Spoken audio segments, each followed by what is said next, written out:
Hi, I'm Stuart J. Raj, and in this episode of Wag the Dragon, we're going to talk about punctuality in Asia, and in particular, rubber time. That's right, so if you're having troubles with your staff, your teams, your customers, or even your business partners turning up on time in Asia, well, I'm going to share with you some secrets that might be able to help you turn that around. So I'm curious, have you ever had a problem when it comes to punctuality in Asia? Let me know in the comments down below.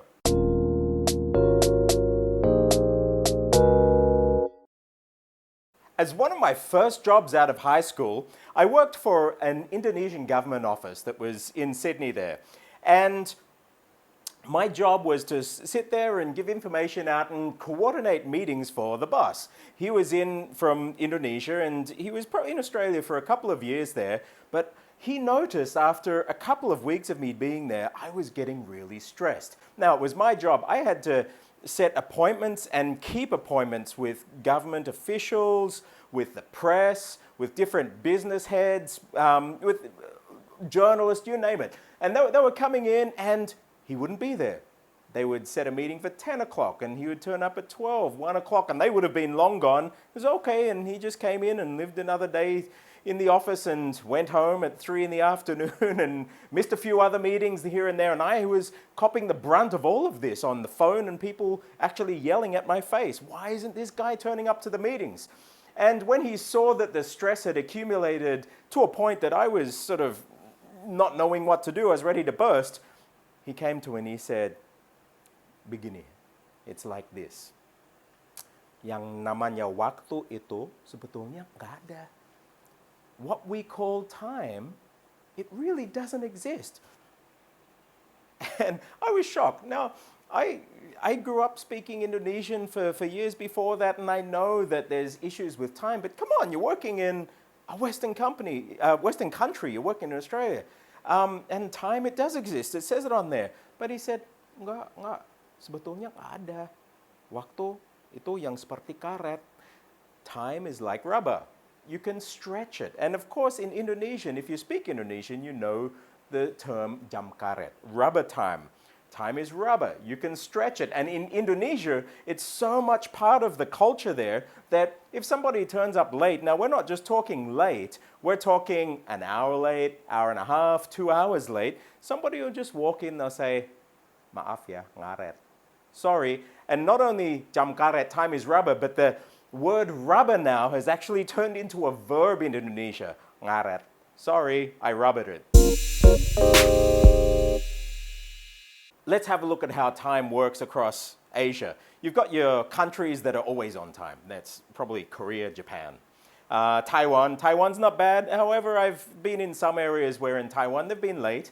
China. China isn't too bad. However, 10, 15 minutes late, people will be turning up. 20 minutes maybe, and in general, especially nowadays, it's changing. It's not as bad as what you find across Southeast Asia. In Vietnam, it's split. Sometimes you'll get a lot of the time on time and before time. However, when you're setting deadlines, sometimes deadlines will not be adhered to, but there are reasons why.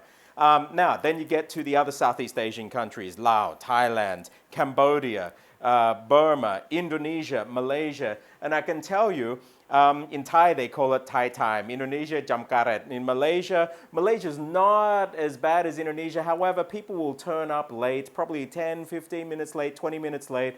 I often run training in Malaysia, and I'll get people still coming in a half hour and just, coming into the room and sitting down. And it's thought of normal.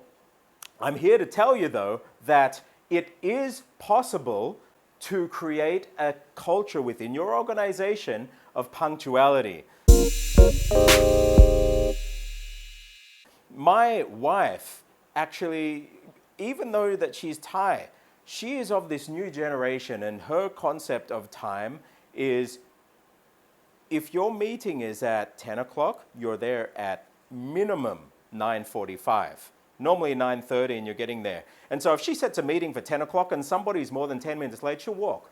Doesn't matter who it is. And this is, I've noticed with a new generation that are fed up with these just excuses. It's a cultural excuse in a lot of places that it's okay to turn up late, it doesn't matter. It's not respecting time. And especially now that the new generation's really wanting to get into business on an international level, you are seeing a change in that, in the concept towards time. However, it's not always like that, and if you're in any place where you've got a large range of people and backgrounds and age groups, a lot of the middle to the older people will tend to be late, you're going to have a tough time.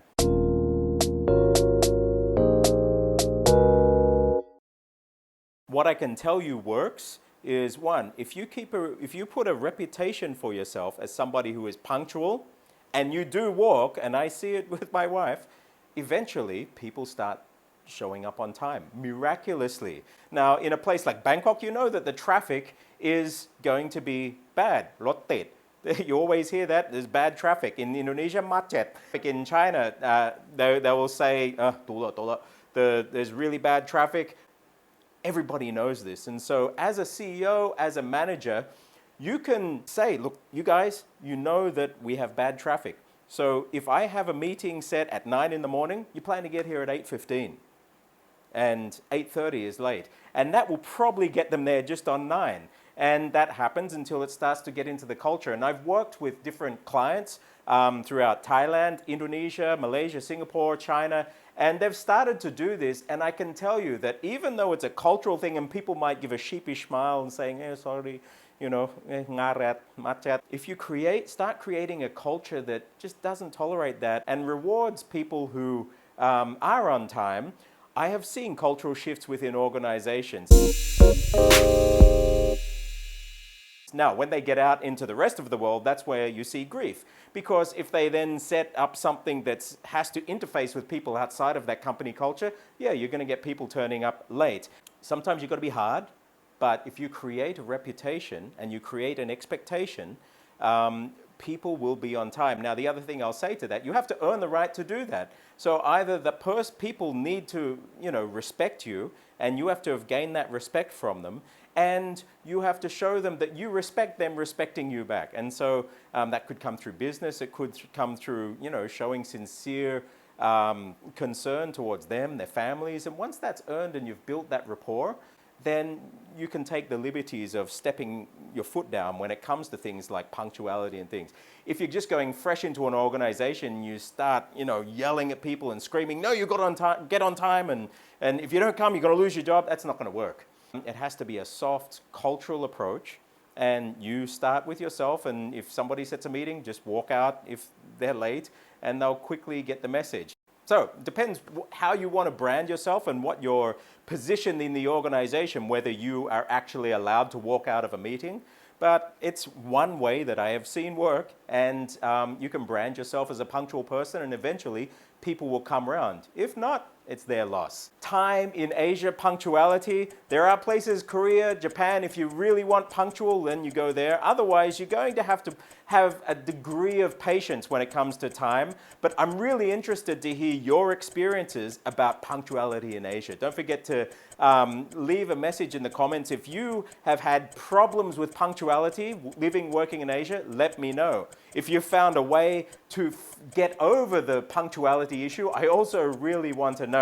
Don't forget to click subscribe. That way that every time I come up with a new clip about Wag the Dragon, things that are going to help your business in Asia, you're going to get an alert. I'm Stuart J. Raj. Thanks for watching.